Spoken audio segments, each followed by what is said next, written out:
গতকাল যে জিনিসগুলো এনেছিল সেগুলোই গোছানোর জন্য রান্নাঘরে আগে আমি চলে এলাম। আর মালপত্র চারিদিকে ছড়িয়ে ছিটিয়েই আছে, এগুলো তো সব আমাকেই করতে হয়। আর দেখো রান্নাঘরের কি বাজে অবস্থা হয়েছে। তো সেরকম সুন্দরভাবে তো গোছাতে পারি না, তো যেটুকু পারি সেটুকু করে রাখার চেষ্টা করি। আর সত্যি কথা বলতে আমি তো মনে করি যাদের ঘরে ছোট বাচ্চা কাচ্চা আছে, তোমরা যতই ঘর গুছিয়ে রাখার চেষ্টা করো আবার যেইকে সেই হয়ে যায়। তার মধ্যেও আমি একটু গুছিয়ে রাখার চেষ্টা সবসময়ই করি, কারণ আমি যতবার গোছাই পরিষ্কার করি সমস্ত কাজ করি আবার কিছুক্ষণ পর যেমনকার তেমনই হয়ে যায়। সত্যি কথা বলতে বাড়িঘর পরিষ্কার পরিচ্ছন্ন রাখতে আমার খুবই ভালো লাগে, কিন্তু আমি সময়ের অভাবে সেভাবে পুরোটা পেরে উঠি না।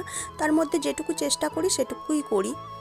আরও একটা ব্যাপার কি জানো তো, ঘর গোছানোর ব্যাপারটা শুধু ফ্যামিলির একার উপর থাকলে হয় না, প্রত্যেকটা মানুষের মধ্যে সেটা থাকা উচিত, কিন্তু সেটা আমার বাড়িতে নেই। আমার বাড়িতে আমি একাই গুছাই আর সবাই এলোমেলো করে চলে যায়, কি আর বলি।